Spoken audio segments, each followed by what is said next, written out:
All right, so we are live. Hi, everyone. Thank you for joining us here on another Sunday on the Black Therapy Show. I'm sure people are asking, where is Tiffany and where is Kevin? Tiffany's traveling to, I want to say, North Carolina or Georgia. I think Georgia. She might be checking in. Kevin, he's a comedian and he's always traveling, and he usually checks in around 6:59.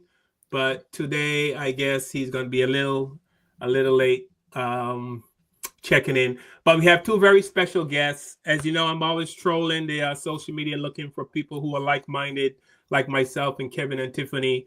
And of course, you guys who've been following the show, you have seen Brian here quite a few times. And I saw Darnell right on TikTok doing exactly what we love people to do, Black people to do on the social media, which is go hard for people who look like us. And today we're going to be talking about the Target boycott, which Jamal Bryant, the pastor, took it upon himself to say the boycott is over. I am not quite sure who gave him the authority to say that, because apparently he did not even start the whole boycott. He came in at the end. So we're going to figure out why Jamal Bryant decided to say that he is now in charge of the Target boycott, and he has declared victory, and there's no reason for Black people to continue boycotting Target. I watched one of Darnell's videos, and in his videos he said the boycott is over when there's a closed for business sign on Target. And I wholeheartedly, when I see tumbleweeds blowing through the Target parking lot, right? And even then, because there might be a resurgence, we don't know. And also we're gonna discuss Black finances. I was supposed to have a Black financial advisor on the show. I'm not sure if he's going to show up for us, or maybe he's just running a little late. So those are the topics that we're going to be covering today. So with that said, I'm going to play our theme song, and we're going to come right back. I'm going to introduce our guests. So here we go.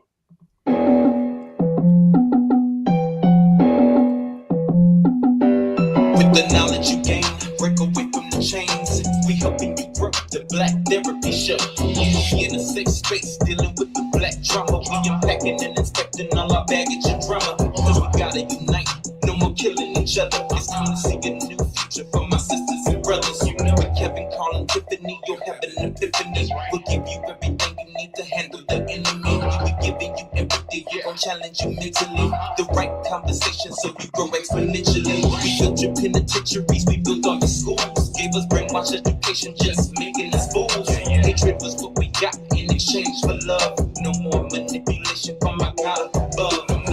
It's Carl, Kevin, and Tiffany. Now welcome to the Black Therapy Show. Let's go. I don't care what he says or if he claims to know Jesus personally, we're still not shopping there. They didn't think we could do it, but we did. What, nigga? How you gonna end some shit you ain't started because they made a big donation to the National Baptist Convention? Black-owned companies lack distribution. Black consumers lack access to those Black-owned products. We don't give a fuck about a distribution company solving anything but distribution problems. Fuck throwing money at community-based grants that many won't know about nor apply for.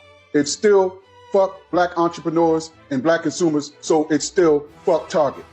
They can't stand the idea of creating a lane for Black-owned companies to become big corporations, capable of supporting their own communities. They'd rather set up HBCU scholarships so we can work for their corporations. Target knows it was Nakia Levy-Armstrong, founder of the Racial Justice Network, that started this boycott, but brought this big-ass bastard to the table because they knew he could be bought. Nigga, nobody appointed you to nothing but the pastor of your church. Talking about some boycott over. Get out of my sight.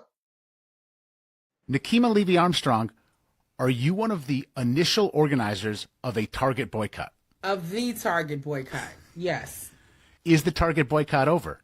Absolutely not. I see a breaking news story from the Star Tribune saying the Target boycott has ended. How is that possible? When you have the founders and leaders of the boycott here, and we didn't end this boycott. And they know who I am. I have written op-eds in the Star Tribune, specifically about Target. There's patriarchal aspects to all of this as well, knowing that 2 of the 3 founders of the Target boycott are black women, and yet they're running to black male pastors who don't even live here to try to get them to control what happens in our community, which is just, you know, very disrespectful, but also constitutes this pattern of erasure that black women leaders have experienced historically. Think about the civil rights movement. How many names do we know of black women organizers? They're the ones who held the entire movement together, and the media's deference to the patriarchy as well. Think about, you know, Monique and I are both 2 of the 39 co-defendants in the city's church case. The sad part is, even as black women organizers, what do you see the media doing? They're here for Don Lemon's arraignment. And it's like Don Lemon flew in for one day to document our work. And so it's a pattern in terms of how the patriarchy operates in the systematic erasure of black women's leadership. I am not encouraging people to go back and shop at Target. It really is a sin and a shame that it took them this long for us to get to this point.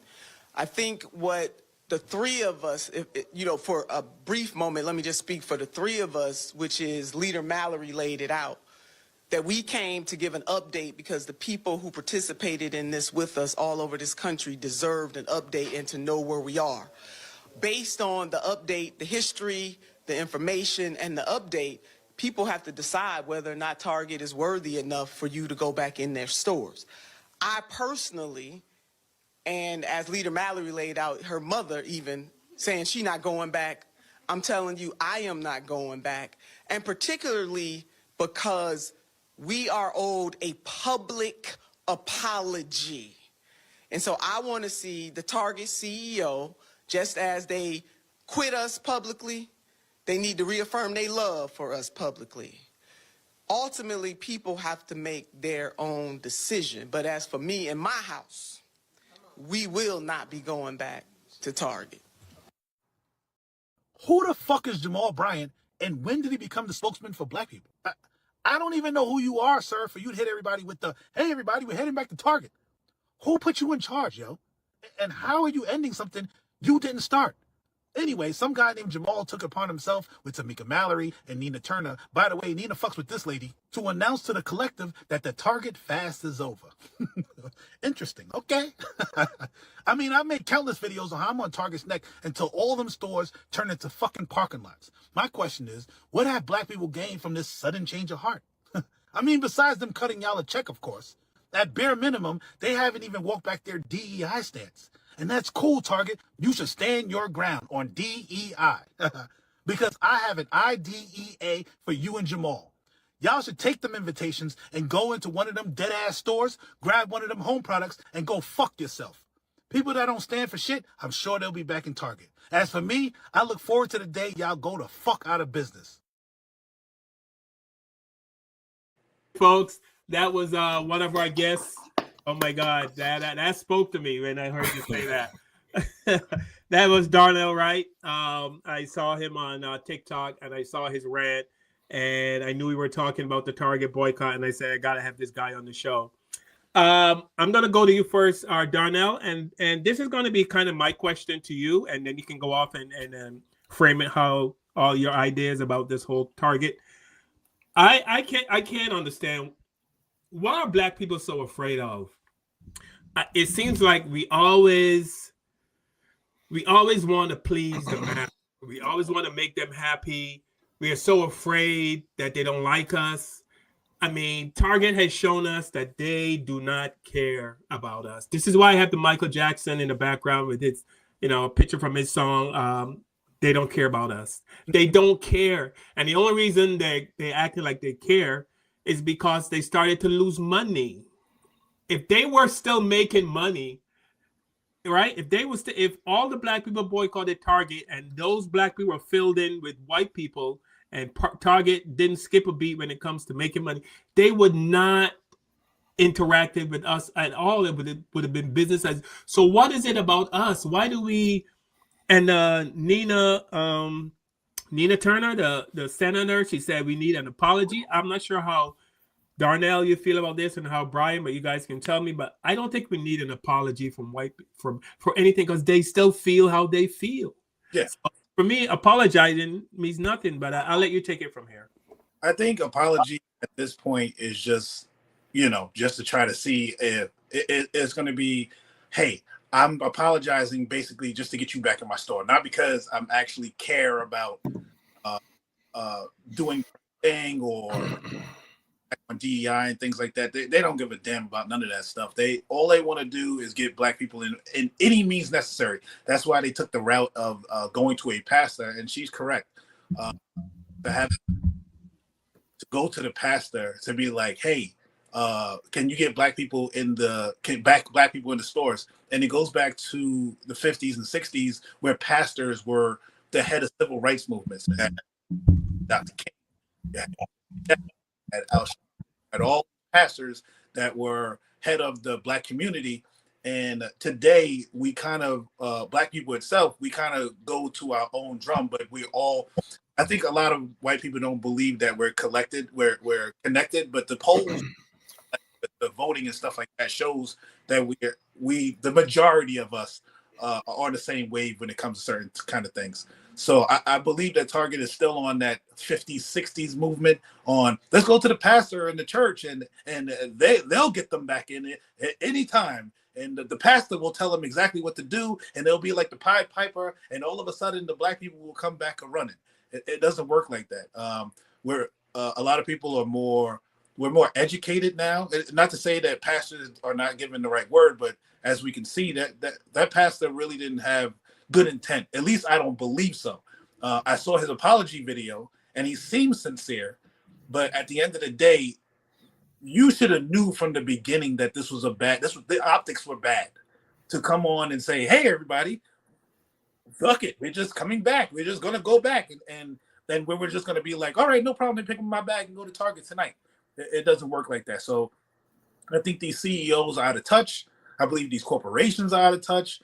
And we see that all the time with the things they do. They're trying to appease this administration, and it's not working when it comes to black people. And they'll say and do anything it takes to get them back without putting in the work of the stuff that they're supposed to, especially Target. I will never go. It doesn't matter what they come out with. Jesus himself can come back and step on a Target store and preach to the world, and I'm not going back. And the reason is these people played in our face for an entire year, said that they would, and the pastor said, oh, they did all of this good stuff. If you did the research, they did absolutely nothing. Everything that they said that they did was stuff that they were supposed to do from like 2020, 2021, 2022.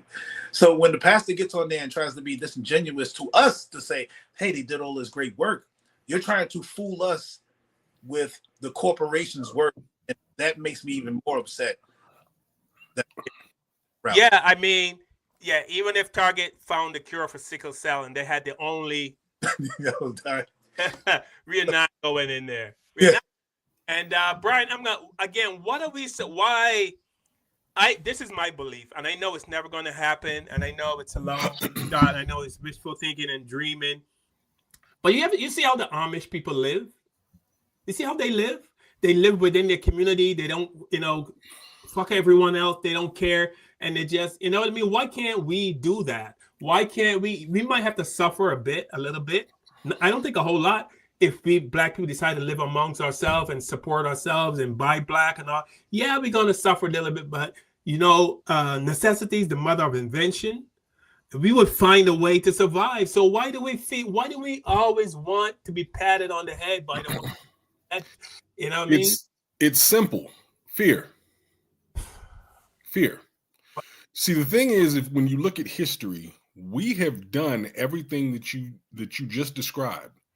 We've done it before successfully. We've done it several times. As I told you before, when I was on the show a couple of times, I Yeah. lived in Tulsa, Oklahoma for years. I used to walk the grounds of former Black Wall Street every day. I lived there.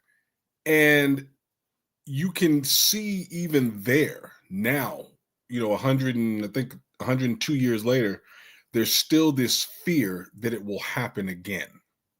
And when I say it will happen again, meaning that we will build something, we will become successful and good at it, and then they'll come and destroy it. Because one thing that we've learned about racist white people is they cannot get enough of us. It's this weird relationship that they have. They hate us, but they love us, love to just see what we're about, what we're doing. And that's why we won't do it. We won't pull away.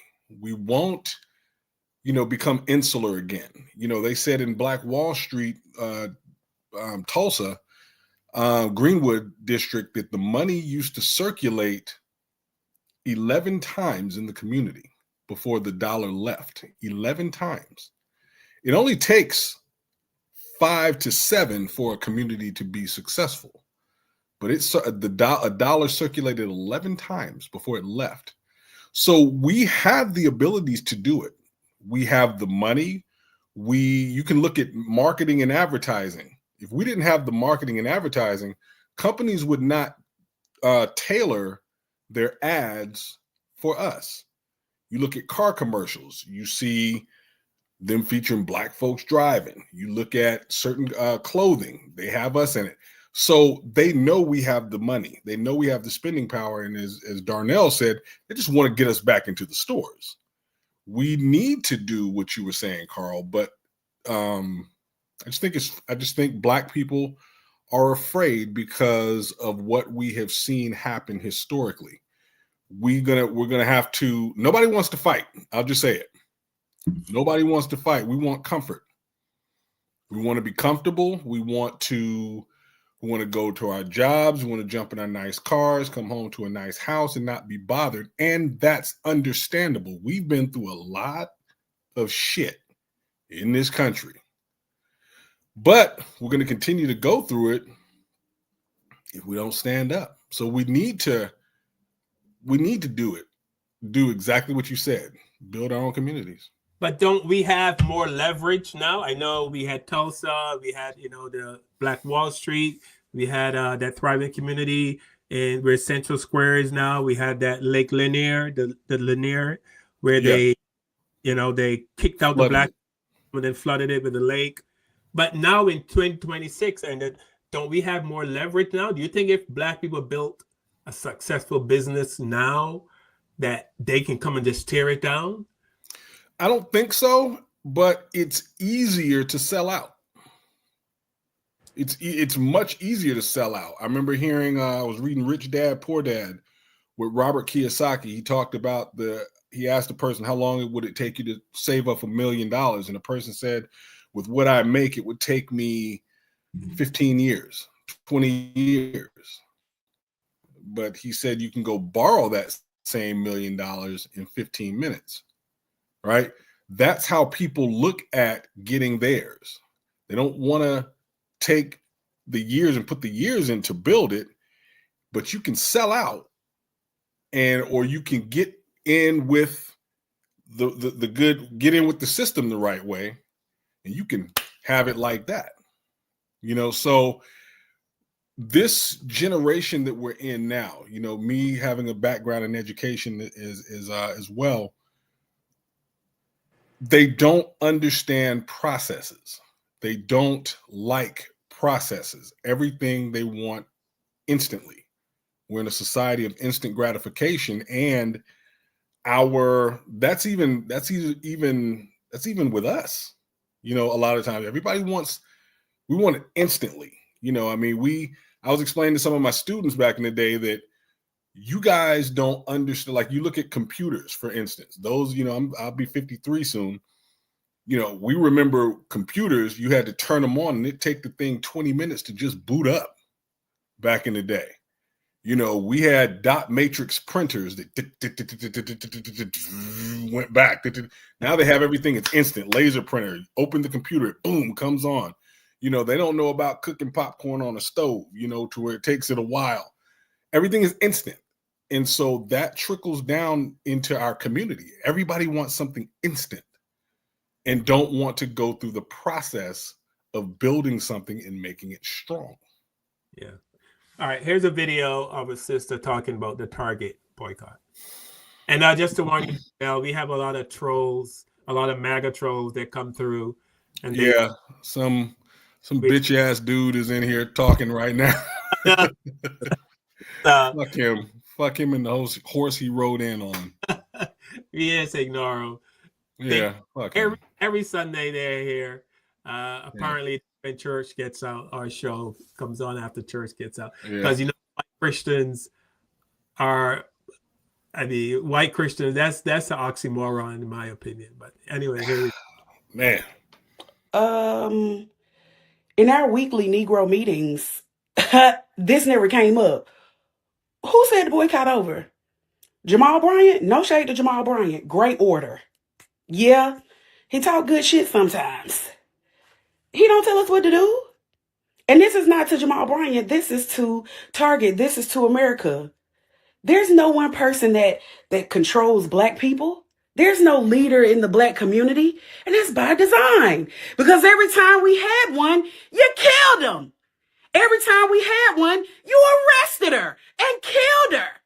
Yeah. Or you sterilized her. Shout out Fannie Lou Hamer. So there's no leader telling us what we gonna do and what we not gonna do. And let me tell you something. Black women said we not going to that goddamn store. Yeah. So, I mean, shout out to Jamal Bryant for trying to take the lead. I don't know why you would want to do such a thing when this country is notorious for killing leaders and schools of girls. Why you would want to step up to that plate and eat, I have no idea. Do your thing. But stop with boycott. Y'all getting that Kmart treatment. You can revamp, revise, renew. We not going back. What are you talking about? The DEI boycott over. Girl, bye. Yeah, she just said, every time, kind of what you say, Brian, every time we put somebody up, every time we do something great, every time we got something going, they always got to mess it up. And you, like you said, they are infatuated with black people. I'm sure you guys, I'm not even going to ask you guys, have you guys ever walked into an all white establishment, like a restaurant or whatever, and have every single white person stop and focus on you?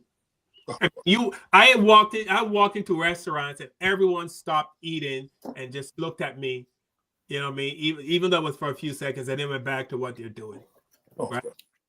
Yeah. We as black people, we could be a million black people, a couple white people mixed in. Nobody cares. No one cares. We see that. When we see that, we figure, oh, well, he must be all right. Yeah. So they are obsessed with us, and there's more trolls. And just so you trolls know, we're not engaging you. I'm not even going to block you. Just keep writing. They're not whatever it is you choose to write. But back in the day, have you guys ever heard of a video called "How to Sell to the Negro"? Have you guys seen that video? Yeah. I haven't seen that, Dart. It's a video. This is an actual. I think it's a government video that came out in the 50s. Yeah. The video, the entire video is 6 minutes long, but I'm not going to show the whole video. But there's a strategy apparently, and I think a lot of white businesses still use it to this day when it comes to black people. So here's a couple of videos. Anyone who sells or wants to sell to the Negro customer should know about some of these habits. 3 habits in particular play a big part in every sales transaction. To begin with, most Negroes buy by brand. They ask for products by name. They're quick to turn down off brands. Do you wonder why? Well, listen to what this customer is thinking. That last hat I bought just didn't hold up at all. You see, for a long time, the Negro has been sold a lot of shoddy, second-class merchandise. So now he asks for name brands in order to make sure he gets his money's worth. Buying by brand, that's the first important Negro buying habit. Now for the second. The Negro buys good quality merchandise. Symbols of quality and prestige are very important to the Negro customer. This woman, for example, is buying fine crystalware. But she is also buying the admiration and approval of her friends and relatives. Listen to her thoughts. My, isn't it beautiful? I can hardly wait to show it to Sally and Joan. Dude, if you go on YouTube and you search how to sell to the Negro, you'll see the entire video. Wow. Here's another clip. And here's the third thing to remember when selling to a Negro customer. When he specifically asks for one thing, don't try to sell him something else. Don't try to switch him at the point of sale. If you do, he'll probably react something like this. Doesn't he think I've got the money to pay for it?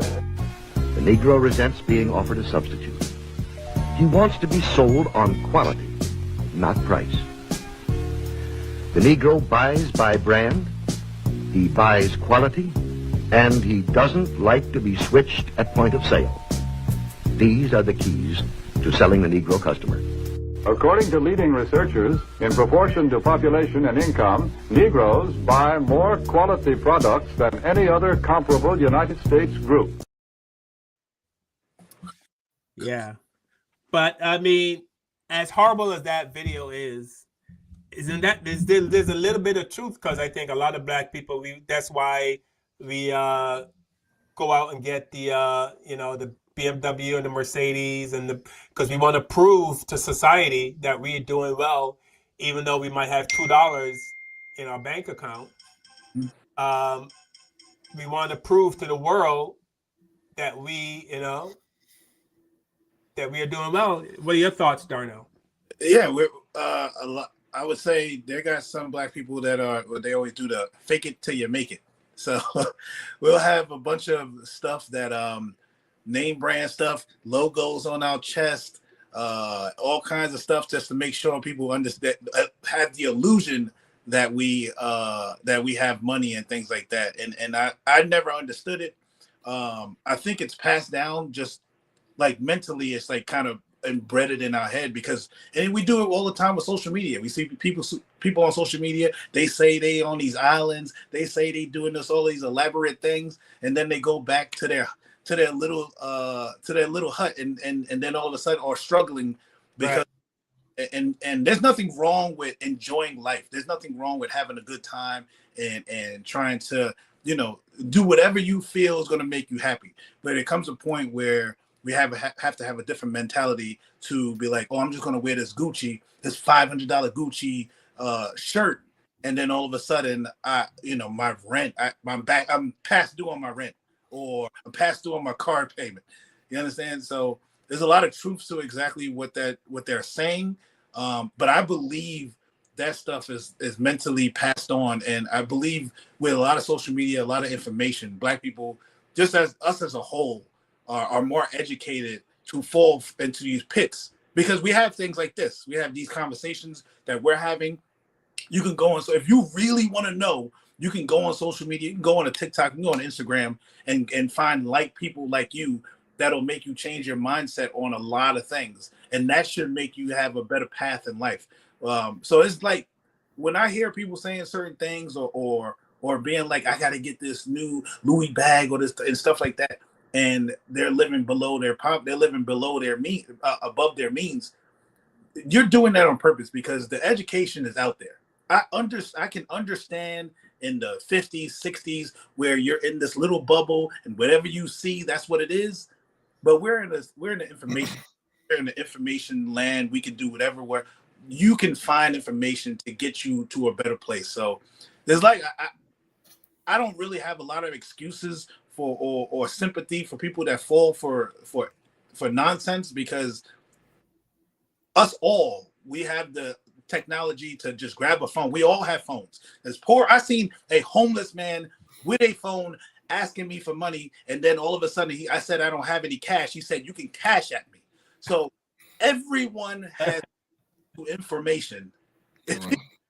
For Cash App, everybody has access to information to not fall for the pitfalls that we were falling for back in the 50s, 60s, and maybe even the 70s. Yeah, here's Dr. Umar, his take on Black people and money. If you study the economic behavior of Black people since emancipation, you will see that our spending behavior is not motivated by needs nor desires. They are motivated by emotions. Black people spend to feel better, and Black people spend to outdo other Black people. I think Will Smith said it best. Will Smith said, Black people spend too much money we don't have to impress people we don't even like. You understand? So the reason we have the Mercedes Benz is because I want to make sure my car is more expensive than yours. You see, I didn't need the Mercedes, but everything we buy is based on status. I want to outdo other Black people, and I want to feel better about my reality. There was a report that was put out about a year or two ago on Black spending habits. And they said Black people are unlike any other consumer in America. With other consumers, they buy based on what they need. Black people do not buy based on what they need. You can already have a pair of Jordans. You're going to go get another pair. You see that? Yep. If your Timberlands get one scratch, you're going to get another pair of Timberlands. Yep. What's wrong with that scratch on your Timberlands? Yeah. You feel that it lessens your value. See, slavery took our self-worth. And so now we are vicariously replacing it, ironically, with white man-made materials. Carla, we got you back.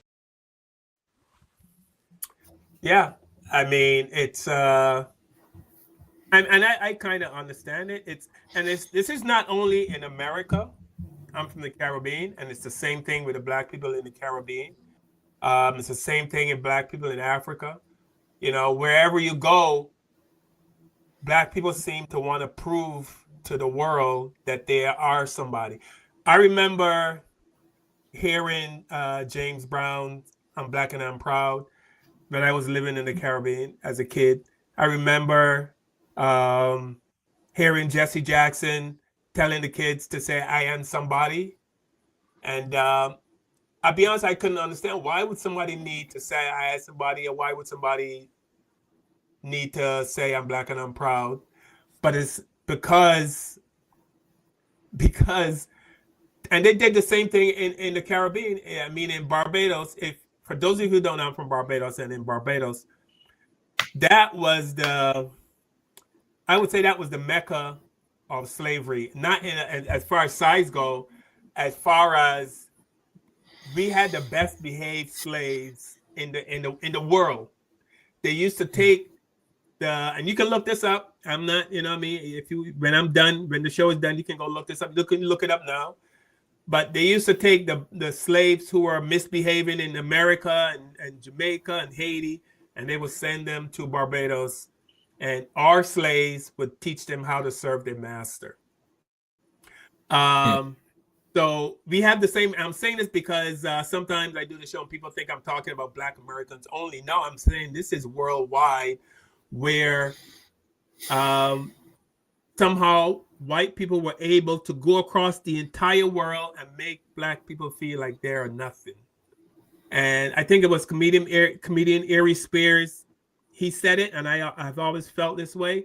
You really have to tip your hat to white people for thinking to attack the mental state of people, right? We never thought about that, right? We never thought to attack a person, to make a person feel less than, and you have them for decades, for centuries. You have them because you make them think they're stupid. You make them think they're ugly, right? What did Malcolm X say? Who taught you to hate your hair? They taught us to hate our eyes, our nose, our lips, your skin color. The women, the big butt. They taught us to hate ourselves, and we literally believe it. And I don't far stretch from the topic about Target, because even though we saw what Target did, we still that pastor still came out and said it's okay. We can go back. No, it's okay. It is not. Right. Jesus Christ, I mean, it is not okay.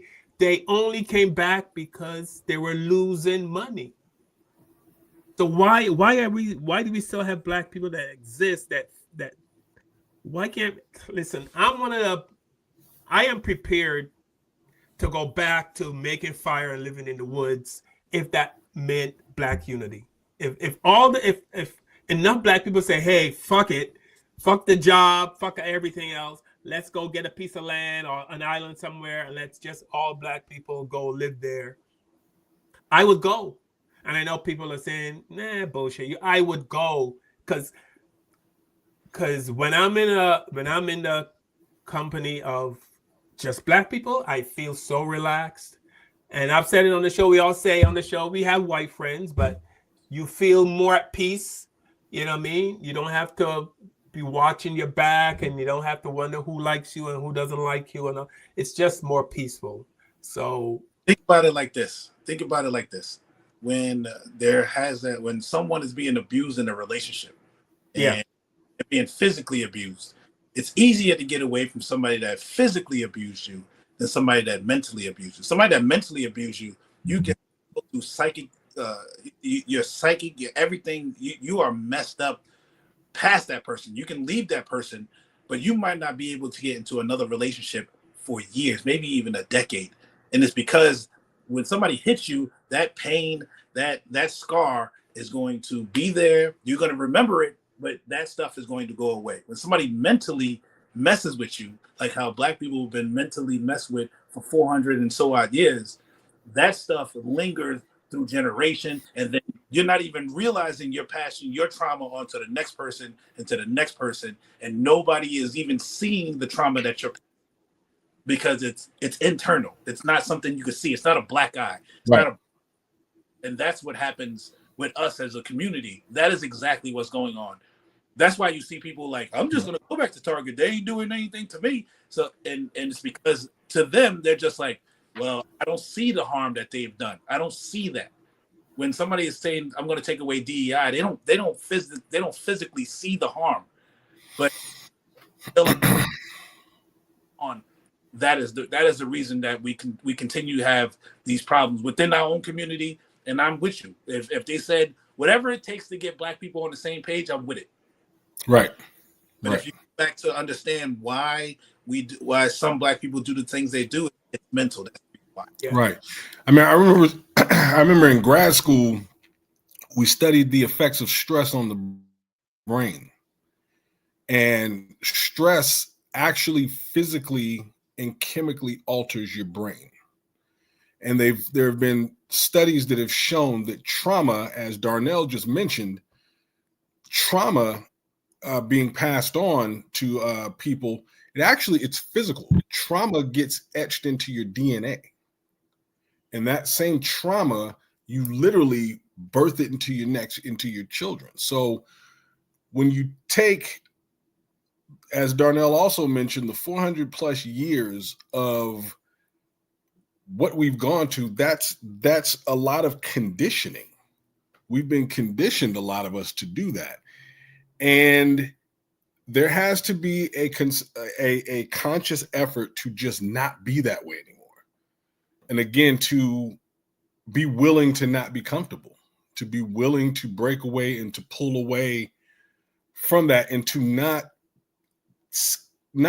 pursue the acceptance of people who have proven time after time again that they are not about us.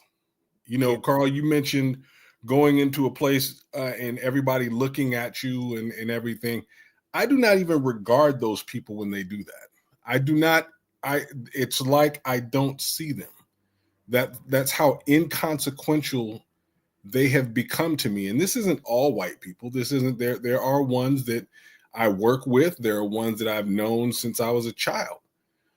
That are great people. They've proven time and time again for decades now that they are here for me. But ones that when I see that that or you feel that, because you can tell when somebody is on that bullshit. You can tell just by the looks they give you and just by just the air about them. You can tell.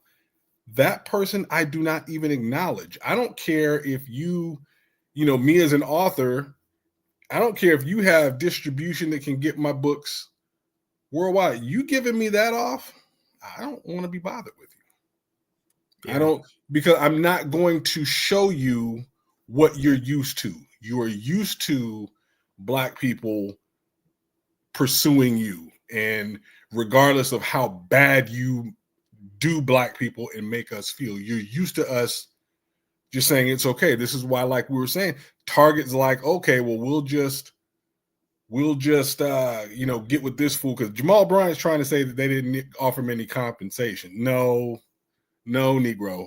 You got some money. You got some money slid to you because no one was even, who are you to speak for everybody? Right. So that's why they went to him. Yeah. Because he'll do anything for $1. Yeah. I'm just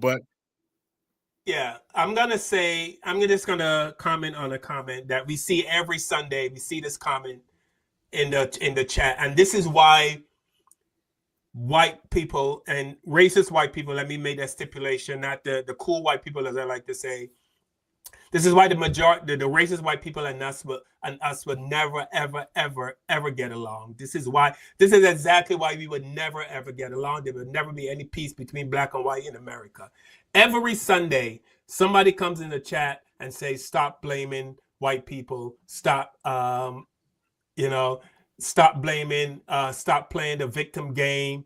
Stop, This is why we are not blaming anyone. We are sitting here talking about things that has happened, talking facts, and just no one is complaining, right? No one. Black people that watch this show don't hear complaints, right? No. But white people that watch this show, they see people complaining, right? They know.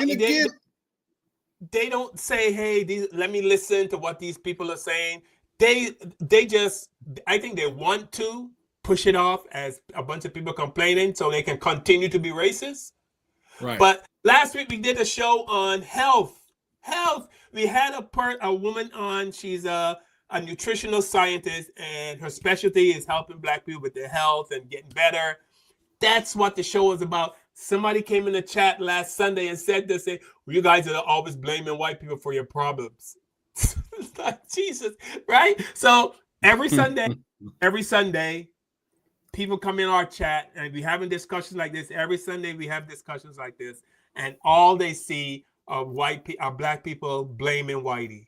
So with that kind of thinking, there's never going to be any peace between us. Look, I say this for one. First thing, who's talking to him? No right. one. No, why are you here? It's that sick obsession that I was talking about earlier. No one is talking about you. Nobody. We would rather you just leave us the blue hell alone. We don't want to be around you as much as you claim to not want to be around us.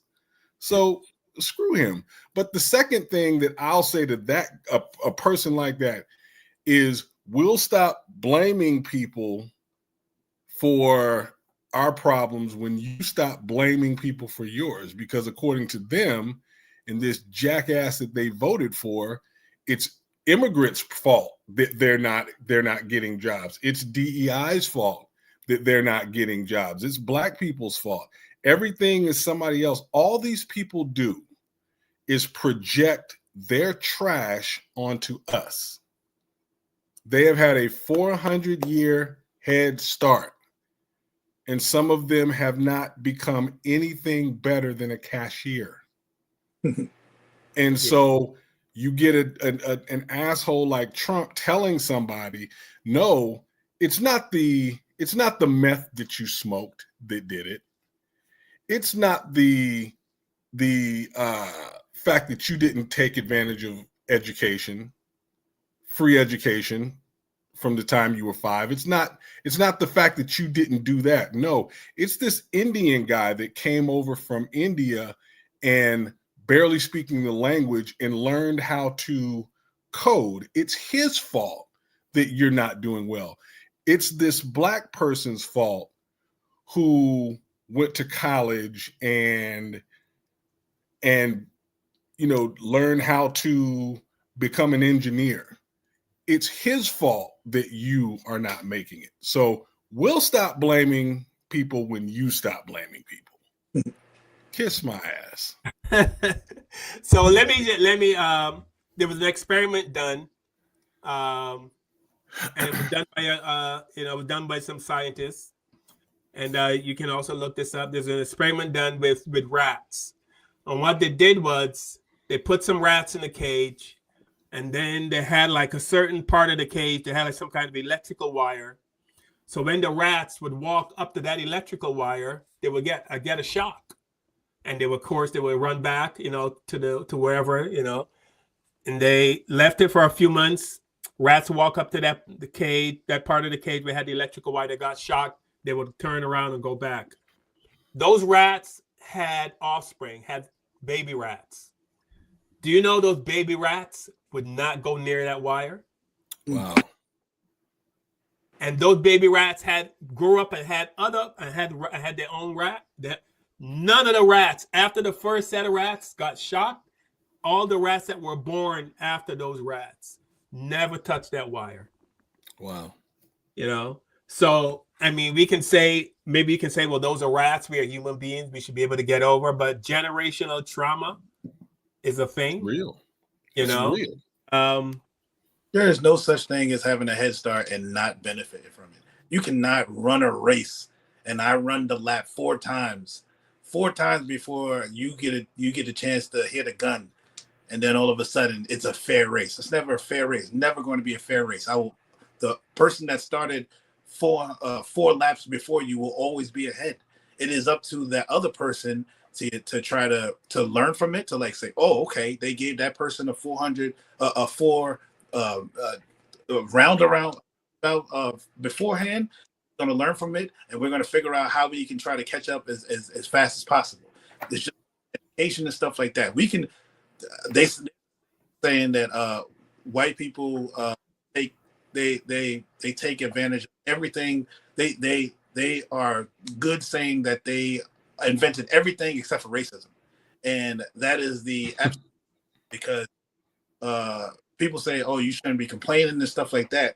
But it's not complaining. It's stating facts. These are facts. Everything that you guys are saying is facts. It's not. We're not saying the sky is green. No, you had a 400-year head start. 400 plus. I'm gonna put every single year in there because every year from now until whatever, that's what it was. So we're all just stating facts. When other people come into the thing and troll and stuff like that, is because they know these are facts. And people get upset when you point out stuff, when you point out their shortcomings. That's what it is. Yeah. Someone on YouTube chat said it's because they don't have empathy. Which right. Is right. I mean, when we've seen it, we have seen pictures of black people hanging from trees and white people having parties under the tree, right? We all know about lynchings were a big thing. It'd be like a holiday. Kids would so these are the descendants. These people in the chat are the descendants of these people. Feeding babies to alligators. So these are a group of people with no empathy. Which when I say I don't understand why some black people can't get it through their head, and this is how I truly feel.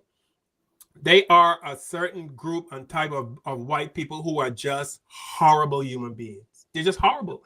And there's nothing we can do to change it. There's not enough therapy to make them change. They just don't like black people. They would never like black people. They didn't like us today. They didn't like us yesterday. They're not going to like us next week. They're not going to like us tomorrow. They just don't like us. And I don't think we just don't seem to understand how much hatred these people have for black people. They just don't fucking like us. Target us, right? They just don't fucking like us. There's not enough apology.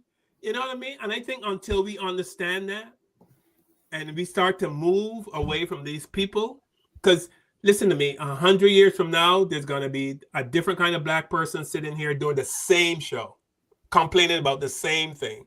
Sad. I watch CNN and I watch Abby Phillips and her show and that guy Scott Jennings, that racist. I don't know if you guys watch CNN, but I don't know why they continue to have him. Well, I know why they continue to have him. Why they argue with him? Why are you arguing with him? He is who he is. They don't like black. This is a person. Listen, if I said to you and Brian, if I said to you, Darnell and Brian, hey, let's meet up next Wednesday. We are going to get some guns and we're going to go to a white school and we're going to kill some white people. You guys are like, get the fuck out of here. Right? Right? But I guarantee if a white person said that, hey, Bob and Billy, let's get some guns. Let's go down to the hood and kill. They will get a few people to go do that.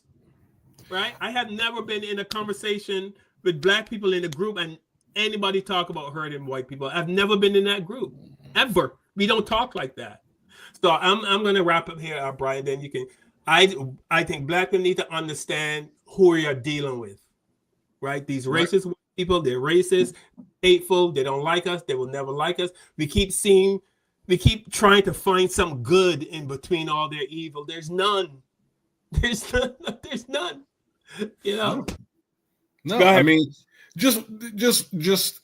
Wicked, the same way I talked about trauma passing down, so does that hatred, that wicked just nature that a lot of them have. It gets passed down. You know, they just have this obsession with us, and it comes again from, with them, it's fear. They have fear that if we get into power, that we are going to do the exact same things to them that they have done to us. They fear disenfranchisement. They fear being lynched. They fear these things, but we don't have that history. I heard Louis Farrakhan say that, like, we do not have that history. That's your history. We don't do that. So, but that's what they're afraid of. And so that's why that type of person, there really is no intelligent conversation to be had with them. That's why I don't acknowledge them. And I think that burns them up. You know, like these dipshits in the that try to jump into the chats and stuff, you know. It burns them up when they're trying to do all this stuff, from voting for a pedophile, right, to, you know, putting all these inexperienced people into office specifically to hurt us. They look up, we're still thriving. We're over here laughing. We're enjoying our lives. We're not just enjoying our lives, but we're thriving.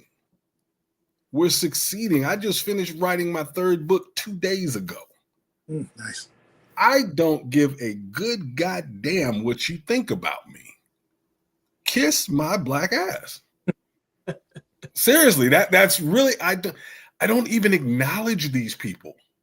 That's part of why I live in this old expensive California, because that mindset is really not out here.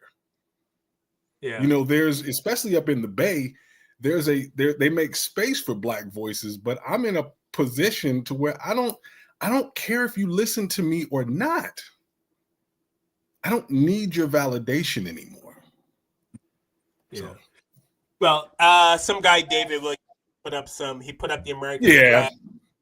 I deleted it and I banned him from making comments. He had the N-word in there somewhere, you know, but so he probably did.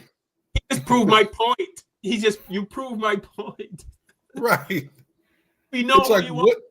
Yeah. What have we done to you? Yeah. You can watch a person gets lynched, right? You can burn people alive, right? You can lynch black women, lynch pregnant black women, cut the belly open when the baby fell out. You stomped on his head to stop it from crying. These are the kind of people that we are dealing with. This is the mentality of these people. So don't expect Target. Do you think if the CEO of Target was in a position to hire a black person or give them a raise, or you think he's going to do that from behind Probably his not. No, he's not. You know, which is and I'm going to get on I guess my little soapbox here, and I've said this many times on the show, which is why we need so much more black businesses. You know, We do. we send our kids to HBCU, but when they come out, they got to go to the white man for a job. You know, and I know Kevin, who is one of the co-hosts. Kevin's not here. Kevin had a family emergency, so he couldn't be here. So we hope all is well with you, Kev. I got a message from Patricia, his fiance. Thank you so much, and we hope everything is well. Tiffany, the other co-host, she's in New Orleans, so she'll be back. But she also messaged and said she's in New Orleans. But what was I saying? I forgot my train of thought. Anyway, these people are who they are. And I think until we embrace that, there's nothing a white person can do, a racist white person can do that would shock me. Nothing. I mean, remember they tied a guy to back of a pickup truck and drug him until his head fell off? And that was fun. Yeah. This is the mentality of the person. So this guy, people in the comments saying this stuff, you guys pale in comparison. You know what I mean? So I know what. Listen, I have white friends, and they have invited me to go camping, and these are friends that have. And I told them to their face, no, and they asked me why. Because when you fuckers get drunk, I might not come out alive. Or you guys might think, right? They think shit is right. Hey, let's tie Carl up by one leg and poke him with a hot stick. You know, something stupid, right? When right. Oh. I am not, and they thought I was kidding. They were laughing. No, I am not going in the woods with white people. That is not. I don't care how a good friendship I have. We work together, whatever. You know what I mean? I am not doing that. Nah. And getting back to what I was talking about, we need more black businesses.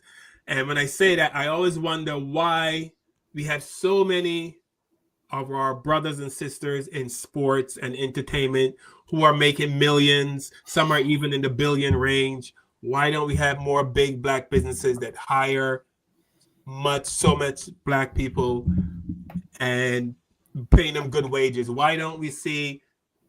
I think I've asked this question on the show, Brian and Darnell. I need to go downtown of any major city and see 20, 30, 10-story building and know that is owned by people. We can't do that, right? If all the NBA players said, hey, let's pool our money. They don't have to pool their money because the people who own these buildings, they get loans from banks. They borrow $2-3 million to put up a high rise and put apartments but we don't seem to be doing that. You know what I mean? So yeah. Can we 100% blame the white man for the position we're in? We can do a lot of blame, but I mean, I think we can do a lot for ourselves instead of why can't Oprah open a store or somebody that has money open it? Why do we need to go to Target? Fuck Target forever. Right. You know? Right.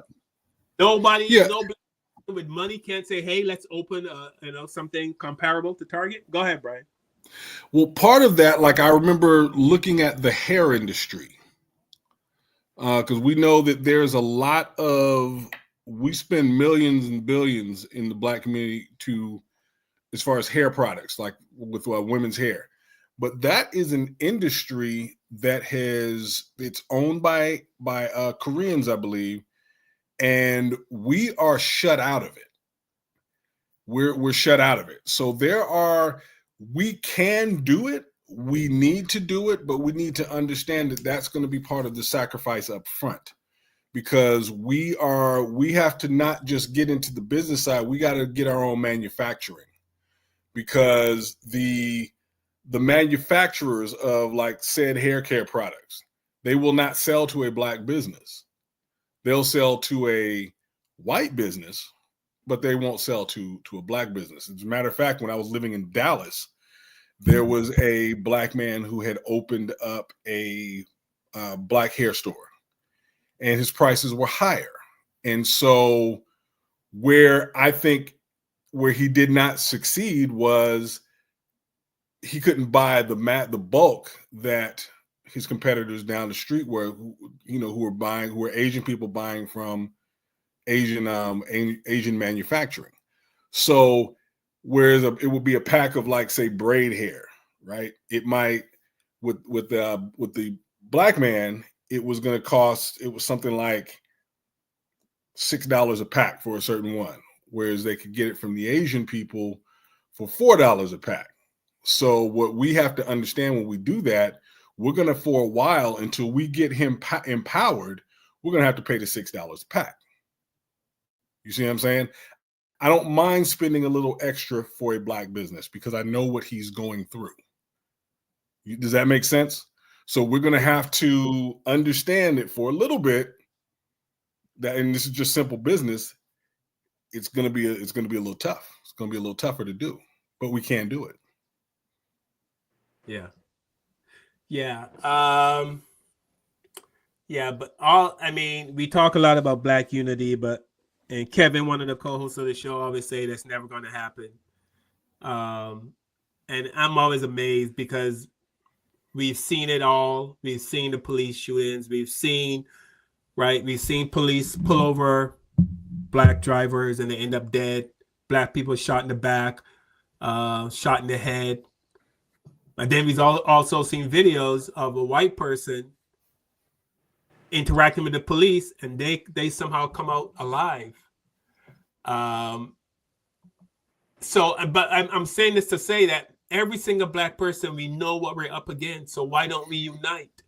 You know what I mean? I just don't get it. Right? If you've been to New York and you see the Hasidic Jews, how they live, you see how the Hasidic Jews, that's a tight freaking community, man. Tight. Very, very. You know? But tight. To speak to that, we've been, again, for the trauma that we've had, we've been taught and programmed to compete against one another. I don't want to help Darnell because helping Darnell might put Darnell above me. See, we've in corporations and everything, just black person trying to climb the corporate ladder. There would always be room for that one, right? One, maybe two black people. So that put me and Darnell in competition automatically. Darnell walked through the door. I didn't see a brother walking through the door. I saw a competitor walking through the door. Yeah. And that goes back to the slave times. That goes back to the house end versus the field end. You know what I'm saying? And they were always competing for the master's approval. This is why I don't acknowledge that type of person anymore. Because I don't need nor want nor care for your approval anymore. Yeah. And so that is part of the trauma that we have to unlearn. We have to I have to see Darnell. If I'm an author, well, I am an author, but if I'm at a conference, which I have a couple of indie author conferences I'm getting ready to attend, Darnell walks in with his book.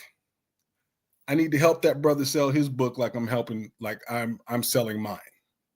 Yeah. Because Darnell gets up there, I get up there. Right. You know what I'm saying? That's what we have lost. We've lost that.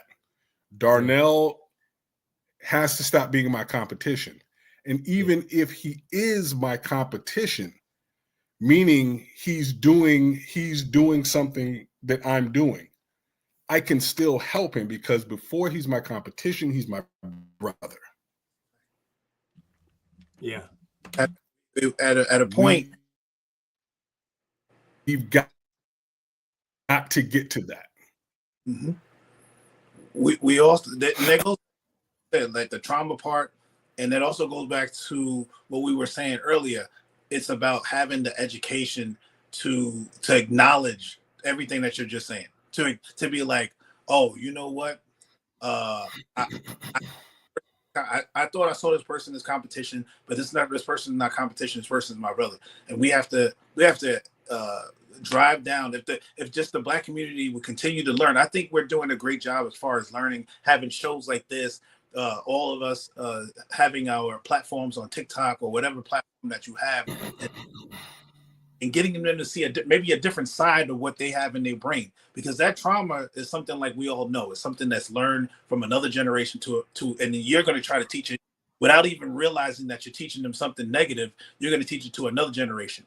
But if you have the education where somebody says, hey, this is what you're doing, this is what you're doing, you need to stop doing this, that person can be like, wow, I didn't even see it that way. I didn't even realize that I was passing these negative thoughts on to another person, maybe my kids, maybe. And then you have the education to be like, let me stop doing that and let me proceed with trying to help another Black person, trying to help a Black man, Black woman, whatever it comes to, because now you have the knowledge to be like, I'm not trying to continue to bring something that I brought in the past to the next thing. It's just like somebody bringing some negative that they brought in a relationship to their next relationship. You don't even realize that you're doing this stuff in your next relationship. You're like, I sleep, I don't know, I sleep with the door open, and you don't like the door open, and like, yeah, I don't like you having the door open, or whatever, something simple. And then you bring that to the next relationship. If somebody doesn't tell you, hey, you like to sleep with the door open, and that's not good, that's not good for you, then you're like, oh, I didn't even realize I was bringing that into my next relationship, or whatever the situation. So the education is very important, so we have the knowledge to not keep making these pitfalls that we make as a society. Yeah. Let me read this comment from Pig Daddy 95 on YouTube. I'm not going to read any anger into this, Pig Daddy. I'm sure you mean well, but this is another misunderstanding, I'm sure. He says, so instead of handouts from others, you're expecting other Blacks who work hard to earn their own success to bankroll your journey to success. That is not what I said. That is not what I said. That makes no sense. That is not what I said. It's that is not what let me just say this, Ryan, before I forget.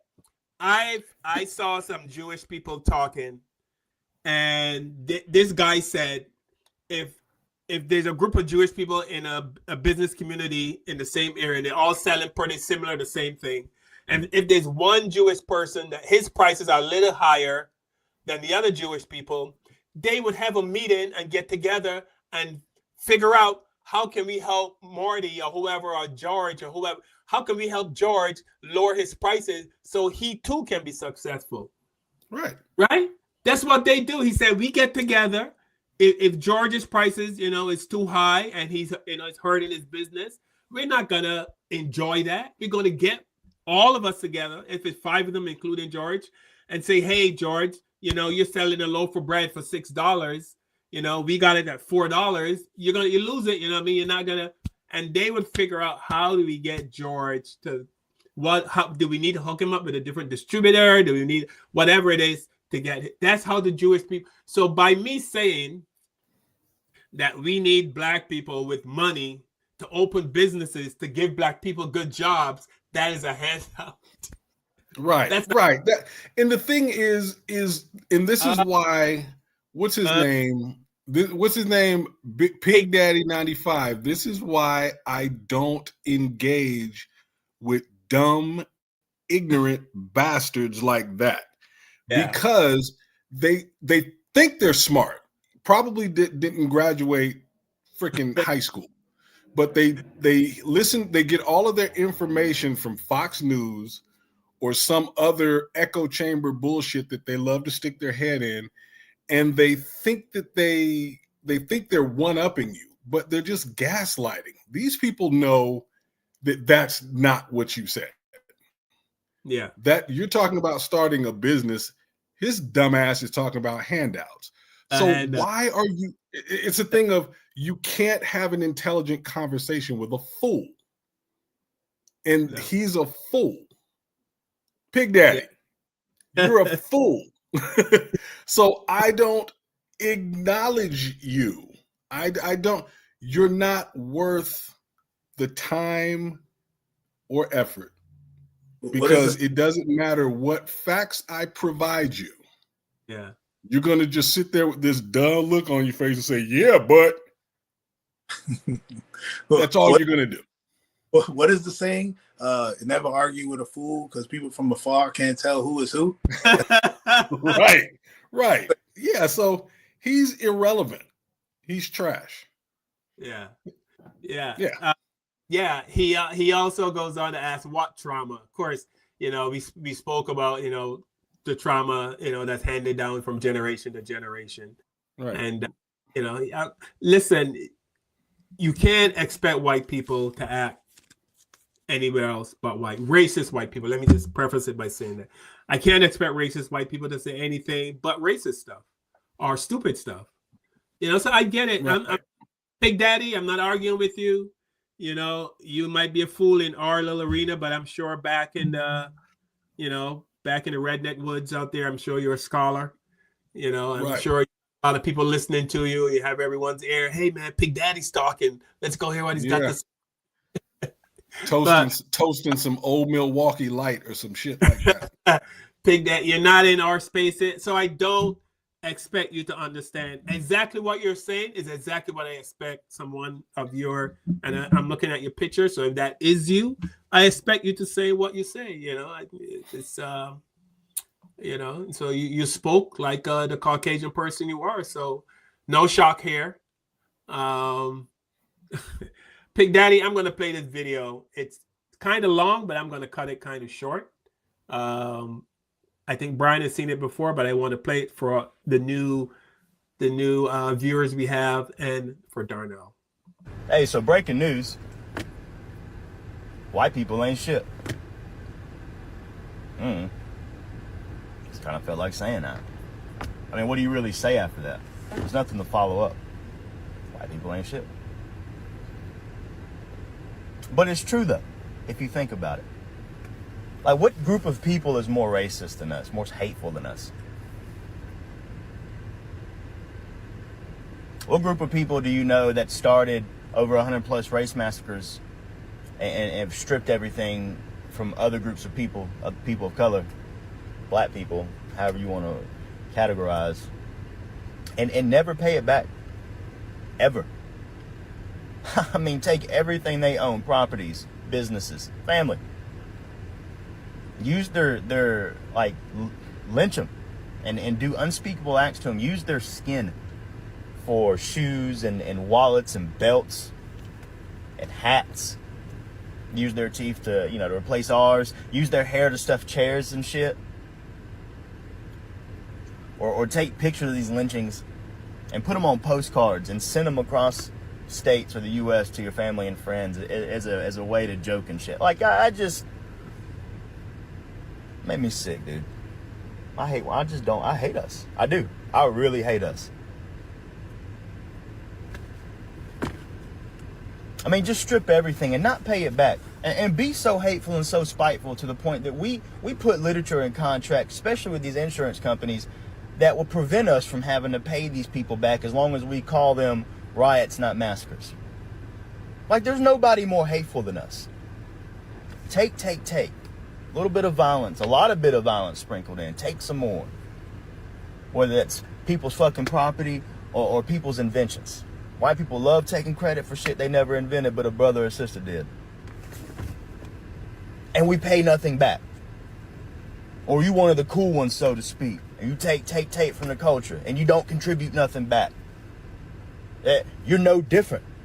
You're no fucking different. Or the ones that get mad when people call white people out as a whole, like you get triggered or something. And you feel like you got to defend the white race. Put your white knight suit on and shit. Like, maybe you should take inventory on what it is that makes you feel like you got to take up for white folk when people speak on us as a whole. What have you done? What have you said? Why do you feel guilty? Why do you feel like you're targeted in this? Why is it someone like me can sit here and join in on conversations against white people and not feel offended one fucking bit, but people like you do feel offended? I don't know. Maybe because you did some shit and I ain't. I'm just saying.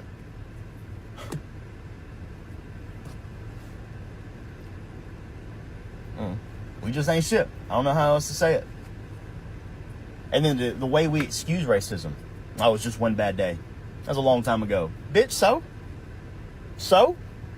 The fuck does that have to do with anything? Never atoned for it. Been ducking and dodging accountability since that incident. Pretty sure that wasn't the first time you said it. Ain't some shit you just pop off at the top of the mouth randomly. No, that's who you are. It's ingrained in your DNA. It's what the shit you partake in behind closed doors. Motherfucker, I'm from the Bible Belt and a conservative household down here in the South. I know what dog whistles are. I know the conversations that take place behind closed doors, fam. Had a racist ass stepdaddy. Confederate shit, no. I know, bro. I see that shit. I cannot stand my people. I hate how fake we can be, too. We love to say we ain't racist because our friends black, one of the good ones that we like to call them, one of the ones that fall in line with how we think and how we feel and vote how we vote. But I'll be damned if you decide to change your way of thinking. See exactly where that gets you. You gonna really see how we feel about you then. I hate our people. I really do. There's nobody like us. And nobody plays the victim card quite like white people. And you think that you can just wake up one day and decide to change your beliefs and be like, oh, I don't fuck with these racist crackers no more. I'm with y'all now. Hell no. Just like I told Trump people not too long ago, stay where the fuck you at. Stay over there. Keep your white hood energy over there. Just because you done dyed your shit red doesn't make you any less of a white hood than it was before, bro. I just don't like my people. Well, there's nothing for us to say. Right. Right. You know, he pretty much said it all. And I'm sure there's a lot of people in the chat that will obviously have an issue with what he said, but he said what he said, and I detected no lies, you know. Right. As and the thing is, people act like racism was back then and it's better now. It is not better now. And I don't know if this is a coincidence or if this just happened, but for Black History, they put out some cups in the store. And I don't know if you guys seen this video. And someone decided to go to, I guess there's some guy that goes around and he tests different things in stores for lead poisoning. And the cups that were specifically for Black people, he detected lead in those cups. And the cups that weren't labeled for Black people, he detected lead. I don't know. Take from this video what you may. We're going to wrap up the show pretty soon. But watch this video. What is this about, y'all? Maybe you guys can help me understand what's going on here. So this guy goes to the 5 and below, right? And he's testing out these cups for lead. He's got his green spray and his little UV light going around touching these cups and seeing that they're positive for lead. And wouldn't you know it, none of the cups come back positive for lead except for the cups that have to do with Black girls, y'all. Black Girl Magic. In the month of February, they're posting these, but the only ones that come back for lead are the ones that have to do with Black girls. Worry? Yeah, you really don't have to worry. No lead, lead free? Nope. Negative. Negative. Negative. Oh, something there. I thought that 5 Below was going to be the first one not to have any lead, but I was wrong. Black Girl Magic, more like Green Girl Magic. Definitely has enough to glow, but it seems like it's only, wow. I'm confused about this one. Is it all over the place, or is this just coming off because I'm flipping it? Oh wow, you can actually see it. Oh my gosh, you can see it flowing down the cup. Not the safest cup in the world. So what is this about, y'all? It's 2026, and you still have them people coming after us. Why? What did we do to y'all? What did our women do to y'all, or even us? What did we do to y'all? Do y'all know what lead does to your body? Do you want to know why so many melanated women, and I heard men alike, do you want to know why y'all have anemia? Now, this is nothing new, because they've always been doing this type of stuff, regardless. But on Black History Month, you're advertising a brand new cup, and y'all did this to it? Y'all put lead in it? This right here is crazy, y'all. And just the fact that he's even tripping off of this. We can never win by joining a system that was never created for us in the first place, y'all. We will never win. This is why we must starve the parasite. All I gotta say is, I'm gonna let the sun do the talking. That's it, bro. That's it. The shift is here, man. Let me know what you guys think. Look at that jump, boy. That shit look like a square, boy. Look at that. Razingan ass son, boy. Look at this shit. The shift is here. Let's get it. Peace in. So it's like Wow. we never get a break, right? We never get a break. And you know what I mean? We talk about this on the show a lot here as well. I mean, black women are dying in childbirth more than white women. And why is that? Is that because they're having a harder childbirth? No. It's because the white doctors don't give a fuck. That's as simple as that. The white doctors who are taking care of the black women, they don't give them the medication they need. They don't pay as much attention. That is why black women are dying. There's a birth canal is a birth canal. Doesn't matter what color the woman is. But black women die because the white doctors simply don't care, you know, which is why I'm a big advocate for, instead of so many of us being on the basketball court and the football field, and come on, we need some more of us in the doctor's office. We need more dentists. We need, you know what I mean? But I forgot who it was, but I remember back in the 90s, it was a football player that he said that black people are the entertainers of the world. Jews are the financial people. He broke down each group and said that this is what we're supposed to do. This is what we're here for.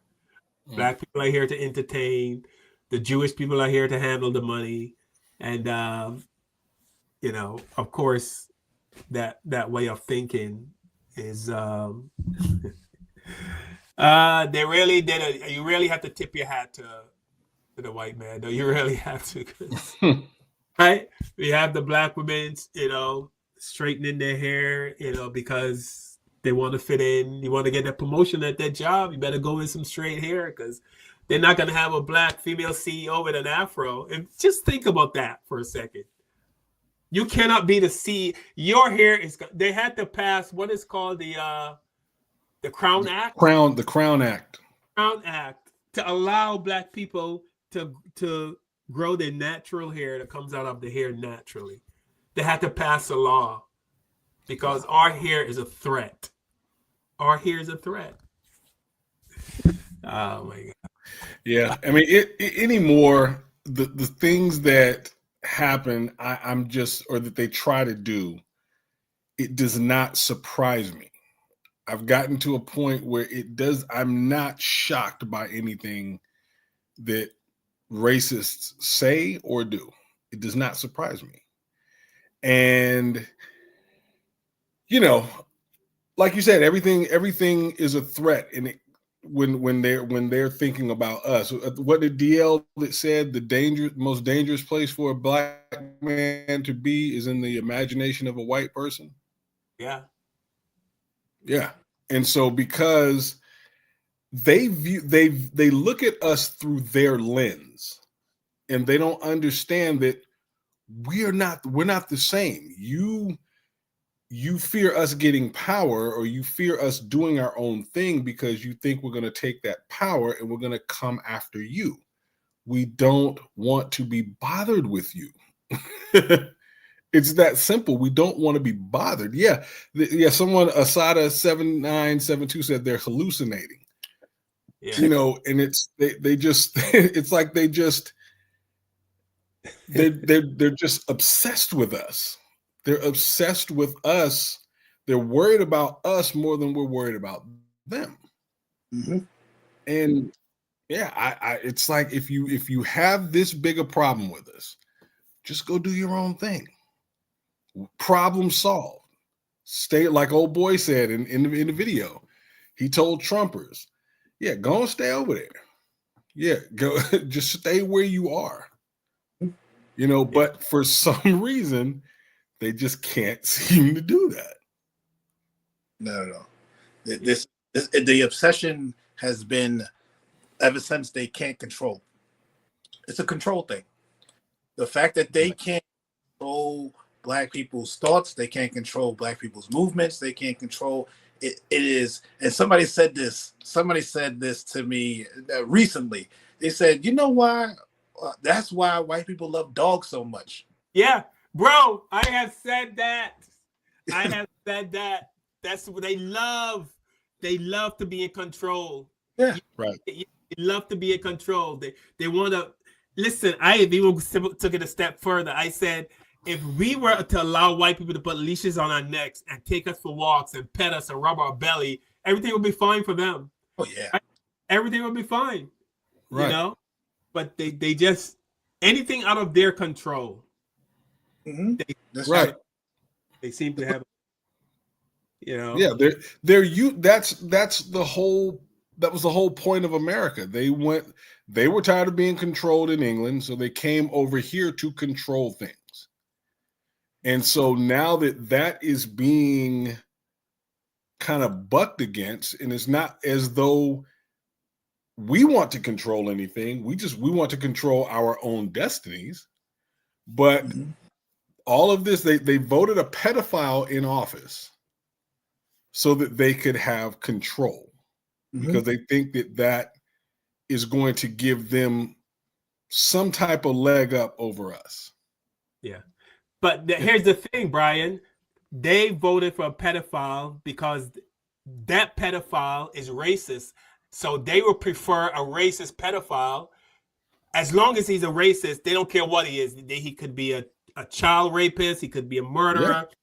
He's racist, so we love him. And we don't care how many kids he killed, how many children he raped, how many people he murdered. All we know, this man is a racist, and that is exactly why we voted for him. They don't want to say that out loud, but that's it. And go ahead, Daryl. You got to look at it on a larger scale. He's using the government the same way he would use for people. Like, they're going over to other countries and try to take over. Like this is 1400s. They go to Venezuela, kick the leader out. They kick the leader out. All of a sudden, we try to take over as government there. We go over to Israel, said we need to go into Iran, and it's that mindset that, hey, I need to be in charge of all of this. It's the same mindset would have over people. They're doing it over countries. Nobody's even realizing that they're doing the same. This is just in. You see how we talk about there's certain things in Black people's DNA. This is in white people's DNA. They have to be in control of stuff. That's it. And that's why we're at war right now, and nobody likes us and all that stuff. Like America is the white people to the rest of the world. That's just what we are right now, and that's just what it is. So it's sad that Black people just really want to have destiny of, like you said, the destiny to do whatever that they want. White people don't see it that way. They have the mindset of saying, hey, you guys, we had control over you, so we should still have control over you. Like, what's going on? And then it's like I'm going to show one more video. And this is a video of Mike Tyson. And this is another example. I'm going to show this because this is another example of why racist white people and us would never get along. They would never see us. This is if Black people watch this and they don't understand where I'm coming from on this video. This is the video of Mike Tyson talking about the drowning death of his daughter. I think she was a toddler. And he's hurting in the video. He's hurting. He's talking about the white man that was interviewing Mike Tyson in the video felt threatened by Mike Tyson's sorrow. He felt threatened by Mike Tyson. He's pouring his heart out. He told him, hey, you got to leave. And the reason he told the guy he's got to leave because he was so hurt talking about his dead daughter. And this white man felt threatened. Right. I mean, I was speechless. And I don't know if you heard him say, you have to go now. Yeah. That was one of the most chilling second and a half or 2 seconds I've ever experienced in any interview I've ever done. I don't know. No. It's something happened that day. I don't know what happened that day. But whatever happened that day, was there a new Mike Tyson that came the next day? No, I did some cocaine for a week. I had to get high. I had to back then. I had to get high. I couldn't handle it.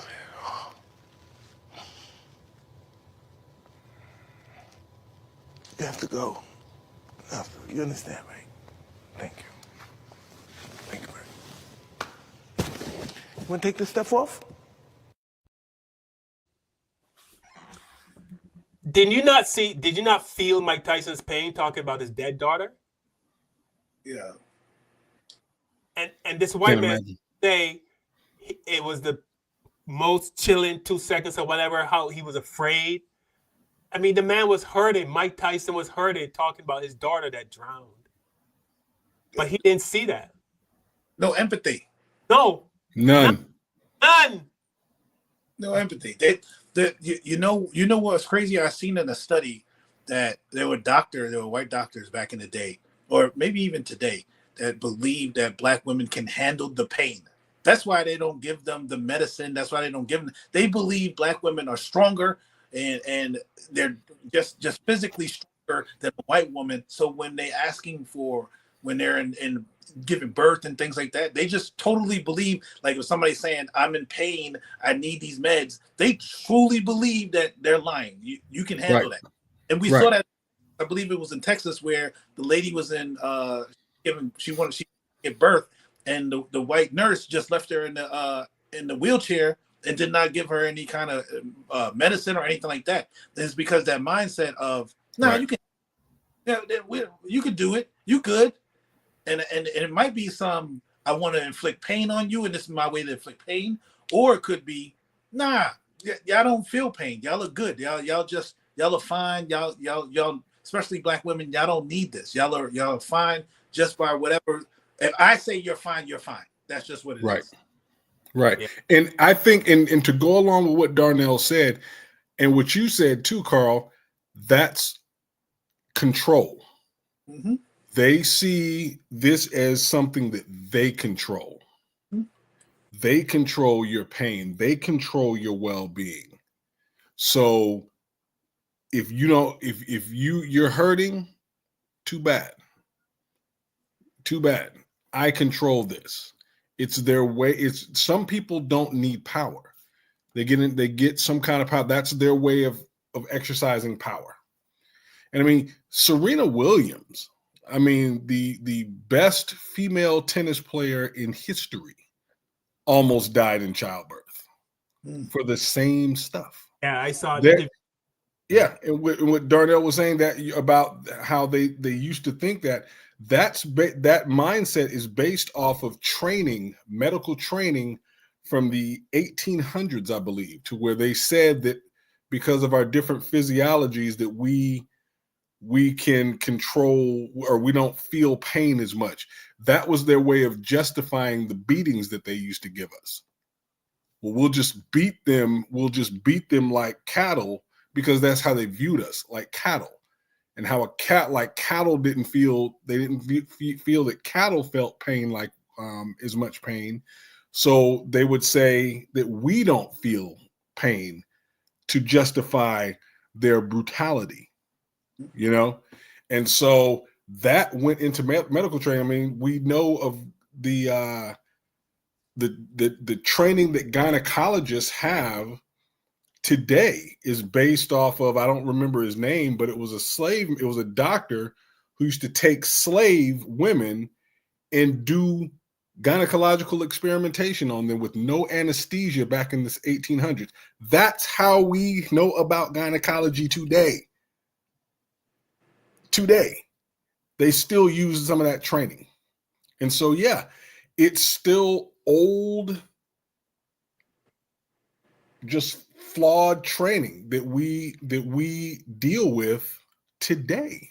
I mean, the Tuskegee experiment was in our lifetimes, Carl. Darnell, I don't know how old you are, but say again. I'm pretty old. You're right. But that was 1974. I was alive then. Okay. You know, with the Tuskegee experiment, where they're just doing all of these things. They used us as guinea pigs. So yeah, that it's this man is you got Mike here crying about his deceased daughter, and all this man sees is a threat. Doesn't see The human. That's He why. doesn't see a hurting man. He doesn't see a father who lost his child. You see a threat. Because we're not right. 3/5. They'll always think that. Yeah, and the white woman on the panel agreed with him. She understood what he was saying. That white lady that he was talking to, she understood exactly what he was saying. You know. Yeah. All right. We're gonna wrap it up. Oh, I want to talk about just a quick about the missing women of Washington, D.C. Apparently there's some missing women in Washington, D.C., but I don't know, Brian. I think I saw a video where you said it's not as much as they think it is. It's not 34, or it might not be. Some of the women might already have been found, but there are black women. Black women go missing every year, thousands, and you never hear about them. There's never any coverage. There's no media blitz putting their pictures and stuff all up around. So there are some women going missing in Washington, D.C. Some people say it's not as many as they say, but who cares? One's too many. Yeah. We're gonna shed a little light on these missing black women, and hopefully, you know. So here's Gabrielle Union talking about the missing black women, and then a second video after this one. I was raped at gunpoint at work, and they still asked me what I had on. As though that matters. As though that matters. It's the language that we use. Yeah. It's the lack of media attention. It's the lack of resources. 71,000 black girls under 17 went missing in 2021. And they were identified as runaways. 9 out of 10 were identified as runaways. If you're identified as a runaway, no Amber Alert, no law enforcement attention, nothing. Having covered Gabby Petito on the ground and knowing that this has brought more awareness to that issue, we're talking about it more than I could ever recall as a journalist. How much do you think the show has helped with that conversation? I mean, we've only been out a few days, but already the response has been enormous. And we have heard from every organization that does this work. The media decides who holds importance, which is why we know about Gabby. We know that hashtag. We know all of those hashtags. 71,000? Yeah. Name one hashtag. Who do we know? When you think about your own children, are you glad you did this for them? For my children, for everybody. We need to understand this is an epidemic, a global epidemic. I mean, 71,000? When you think about the over 18, that was 19,500. In 2020 alone, black women who went missing. Yeah. Where is the concern? Where's the care? Where's the outrage? This is insane. That's why projects like whole this are cities important. Yeah. just wiped off and being subjected to unspeakable horrors. These are just some of their faces we're showing. There was an emotional town hall last night. Members of the community spoke out, telling their city leaders they're afraid for their families because of what they view as an apparent spike in the number of missing kids. Sadly, though, for that community, the chief of police told the crowd that this is far from a new problem. The disturbing fact is that we do have that many kids that go missing in our city, and it's been that way for a long time. We're joined by Trayon White. He is the D.C. City Councilman for District 8, which is one of the areas where a lot of those kids are missing. Trayon, thank you, or Councilman, I should give you the respect that you're due, sir. Thank you so much for joining me. First of all, there's been some confusion about whether there has been an uptick in the amount of missing kids, or if it's that they are increasing the reporting of the amount of missing kids. Did you feel like you got some clarity last night? I think there's both. I think there is more awareness of what's going on, and the presence of social media has made it more forthcoming so people can know what's going on. It's relevant information in a timely frame, but the reality is the numbers are just too high, and so we have to face the reality. They are too high. I mean, you look at 2,000 plus every year. That is, if it's one child missing, it's a frustrating and disturbing thing to begin with.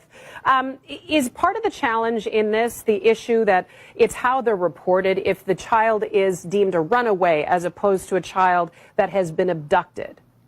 What we see is that not a lot of abductions that's going on. We see a lot of missing persons, mostly African American girls. What the community is alarmed about, we had a 10-year-old girl missing the other day, but there was no Amber Alert. We just feel like, if this was a white person or from another neighborhood, there'd be more alarm about it. But this been going on for quite some time with little to no press. And so we've used social media, got the community involved to get the word out. All right. And before we go, there's this brother who has a son who is the kid has cancer. I'm just going to put this out there. If you can help, please do. But I guess they're trying to raise money for his treatment. So here we go.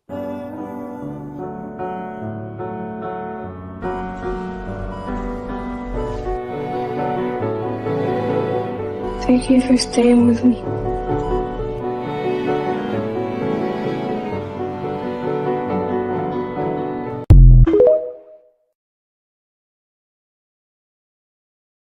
Video, like, and give it a comment. That would help their algorithm. I don't know if it's going to help them, make money on TikTok, but if you can, please do.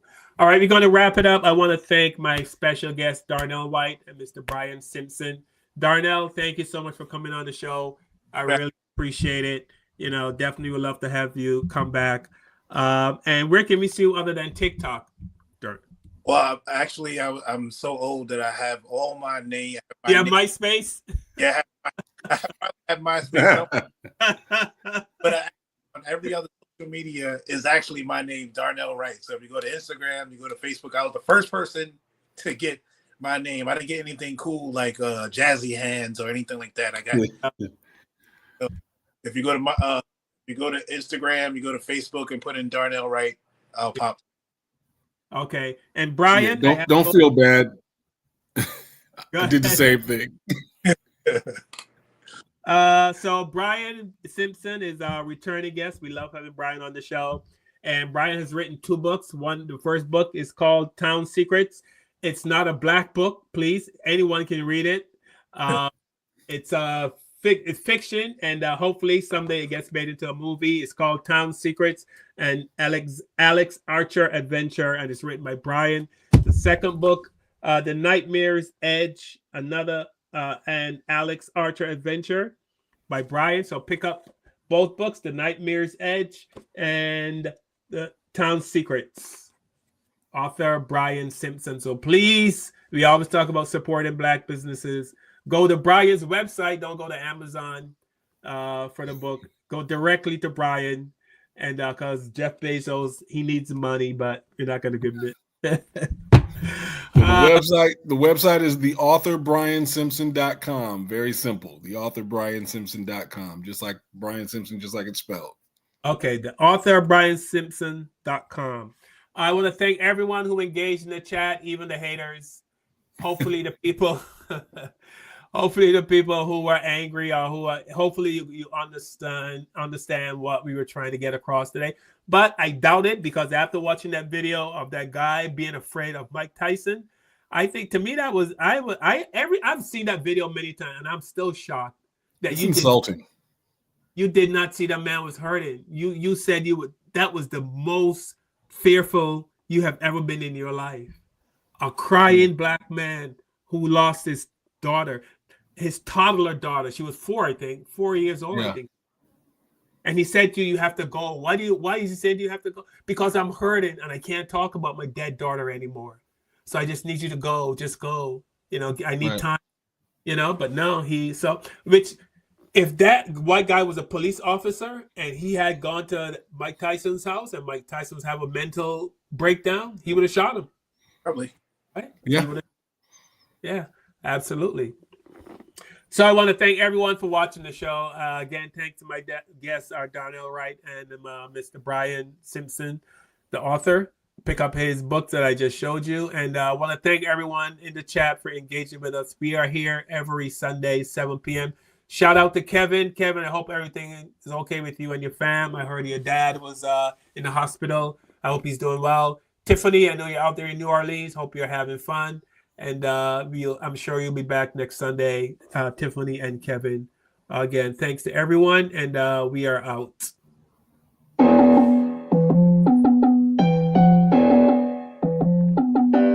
With the knowledge you gain, break away from the chains. We helping you grow the Black Therapy Show.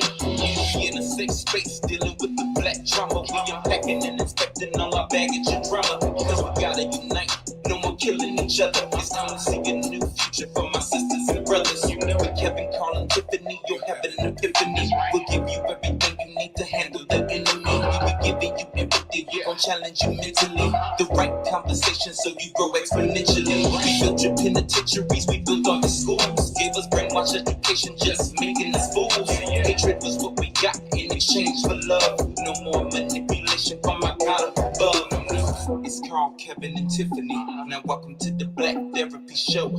Let's go.